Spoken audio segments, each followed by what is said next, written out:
కరమనురక్తి మందరము కవ్వముగా నహిరాజు త్రాడుగా దొరకొని దేవదానవులు దుగ్ధపయోధి మధించుచున్నచో ధరణి చలింప లోకములు తల్లడమందగా కూర్మమై ధరాధరము ధరించి దీవ్యగత దశరథి కరుణాపయోనిధి.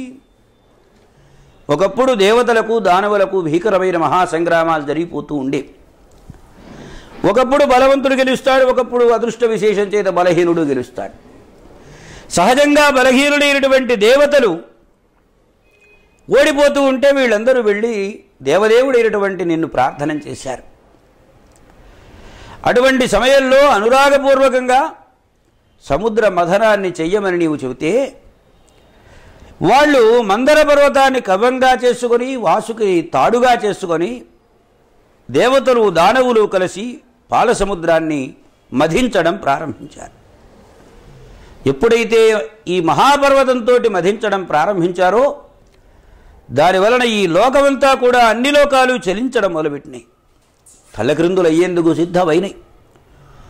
అప్పుడు ఆ పర్వతానికి దిగువ భాగంలో కూర్మస్వరూపాన్ని ధరించినటువంటి వాడవై ఆ దేవతలకు దానవులకు అమృతాన్ని ఉత్పన్నం కావడానికి కారణభూతుడమైనటువంటి ఓ కూర్మావతారమూర్తి, నీకు నేను నమస్కారం చేస్తున్నా.